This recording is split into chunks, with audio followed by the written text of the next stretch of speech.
পরমাণু অস্ত্র পেতে যাচ্ছে সৌদি আরব। পাকিস্তানের সাথে নিরাপত্তা চুক্তি করার ফলে এক প্রকার পরমাণু অস্ত্রের মালিক বনে গেছেন সৌদি আরব। পাকিস্তানের পারমাণবিক অস্ত্র রয়েছে, এটা আমরা সবাই জানি, কিন্তু সৌদি আরব সম্প্রতি পাকিস্তানের সাথে নিরাপত্তা চুক্তি করার পর পাকিস্তানের অস্ত্রকেও এখন কাকতালীয়ভাবে এটা সৌদি অস্ত্র হিসাবেই গণ্য হবে। এটাই নিরাপত্তা চুক্তির আসল রহস্য।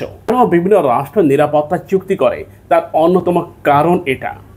সৌদি আরব এই নিরাপত্তা চুক্তি করার মধ্য দিয়ে 12,000 কিলোমিটার রেঞ্জের মিসাইলের মালিক এখন, হাইপারসনিক মিসাইলের মালিক এখন, এরপর J-10C মাল্টিরোল ফাইটার জেটের মালিক এখন, এরপর air two air missile PL-15 এই মিসাইলের মালিক এখন সৌদি আরব।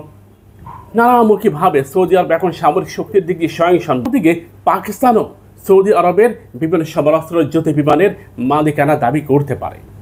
সৌদি আরবের কাছে দুনিয়া কাঁপানো সমস্ত যুদ্ধ বিমান রয়েছে। বিশ্বের যে রাষ্ট্রই যত উন্নত যুদ্ধ বিমান তৈরি করেছে, সৌদি আরব এটা নিজেদের সংগ্রহে রেখেছে। F-16 ফ্যালকন থেকে শুরু করে ইউরোফাইটার টাইফুন, রাশিয়ার সুকিয়া Su-35 সব ধরনের যুদ্ধ বিমান এখন পাকিস্তান অপারেট করবে, সৌদি আরব করবে। কিন্তু পাকিস্তানের পাইলটরা এটা ব্যবহার করতে না পারলেও পাকিস্তান যদি বহিঃশক্তি দ্বারা আক্রান্তের শিকার হয়, কিংবা ভারত দ্বারা পাকিস্তান আক্রান্ত হলো, সৌদি আরব তার সমস্ত শক্তি নিয়ে পাকিস্তানের পাশে দাঁড়াবে। আবার ইসরায়েলিরা যদি সৌদি আরবে আক্রমণ করে, তাহলে পাকিস্তান সর্বশক্তি নিয়ে সৌদি আরবের পাশে দাঁড়াবে। তবে আপনাদের জন্য আরও একটা খুশির খবর হচ্ছে, এই নিরাপত্তা চুক্তির আওতায় ইরান যুক্ত হচ্ছে। অবাক করা ব্যাপার নয়। ইরান, সৌদি আরব, পাকিস্তান মানে একটা চতুর্মুখী একটা বিশাল শক্তির আবির্ভাব ঘটতেছে। সৌদি আরব, ইরান, পাকিস্তান এর সাথে তুরস্ক যদি যুক্ত হয়ে যায়, তাহলে এটা নিঃসন্দেহে একটা বিশাল শক্তি, সামর্থ্য, এমনকি দুনিয়া কাঁপানো কিছু একটা। আমেরিকা এত বছর ধরে যে ন্যাটো তৈরি করেছে, সে ন্যাটোকে বলা হতো পৃথিবীর সর্বশক্তির একটা। কিন্তু সৌদি আরব, ইরান, পাকিস্তান, তুরস্ক এই রাষ্ট্রগুলো যদি একটা মিলিটারি ফোর্স তৈরি করে, মানে নিরাপত্তা চুক্তির আওতায় যদি আসে, তার মানে বিশাল একটা সামরিক ইউনিট তাদের বহরে। ন্যাটোর মধ্যে কিন্তু আমেরিকা, ব্রিটেন, ফ্রান্স সাথে যুক্ত আছে। এই চারটি রাষ্ট্র ব্যতীত আর কোনো রাষ্ট্রের কোনো খানা নেই, শক্তি নেই, সামর্থ্য নেই। কিন্তু বিশাল সামরিক বহর নিয়ে ইরান আছে, পাকিস্তান আছে, সৌদি আরব আছে, তুরস্ক আছে। এরপর হাতে গোনা আরও কিছু রাষ্ট্র হয়তো যুক্ত হবে, যেমন কাতার, বাংলাদেশ, এরপর মরক্কো। এই রাষ্ট্রগুলো যুক্ত হয়ে যাবে। মুসলিম রাষ্ট্রগুলো একটু ঘনবসতি, জনসংখ্যা অধিক পরিমাণে মুসলিম রাষ্ট্রগুলো। সে হিসাবে মুসলিম রাষ্ট্রগুলো যদি একটা সামরিক বাহিনী তৈরি করতে পারে ন্যাটোর মতো, তাহলে দেখবেন আমেরিকা কেন, পুরো দুনিয়া মুসলিম রাষ্ট্রগুলোর পায়ে এসে মাথা ঠুকরাবে। ভারত কাকতালীয়ভাবে বিশ্বে বিষাক্ত হয়ে পড়তেছে, না পারতেছে কিছু বলতে, না পারতেছে সহ্য করতে।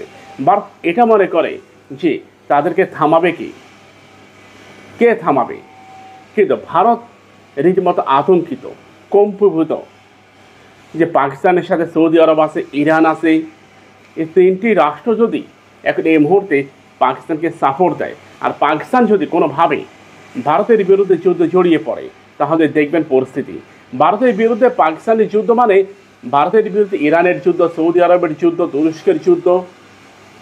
এই রাষ্ট্রগুলো এতদিনে ভিতর থেকে, পিছন থেকে পাকিস্তানকে সহযোগিতা করত, কিন্তু এখন উন্মুক্তভাবে সরাসরি সহযোগিতা করবে। আমেরিকা কখনোই ভারতের সাথে নিরাপত্তা চুক্তি করবে না, ব্রিটেন কখনোই ভারতের সাথে নিরাপত্তা চুক্তি করবে না। করবে কে? ইসরায়েলিরা, তারা করবে। কিন্তু তাদের একটা শক্তি দিয়ে ভারত তো আর ইরানের মতো প্রভাবশালী, তুরস্কের মতো প্রভাবশালী, সৌদি আরবের মতো প্রভাবশালী রাষ্ট্রগুলির বিরুদ্ধে শক্ত অবস্থান কিংবা শক্তিশালী কোনো ইউনিট তৈরি করতে পারবে না। নরেন্দ্র মোদীর পক্ষ থেকে গতকালকে এটার প্রতিবাদ জানানো হয়েছে যে দক্ষিণ এশিয়ার শান্তি শৃঙ্খলা নষ্ট করার জন্য পাকিস্তান কৌশলে সৌদি আরবকে হাতে নিয়েছে।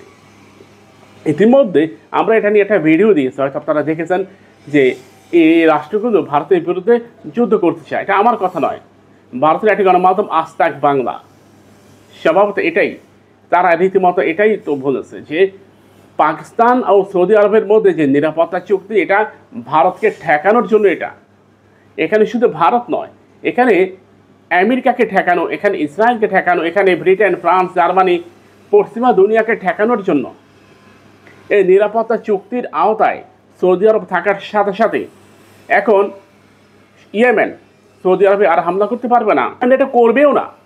কারণ ইরান যদি এর সাথে যুক্ত হয় তাহলে ইয়েমেন এটা কখনোই আর করবে না। আমাদের চ্যানেলটিকে সাবস্ক্রাইব করুন, পাশে থাকা বেল বাটনে ক্লিক করে আমাদের সাথে যুক্ত হন।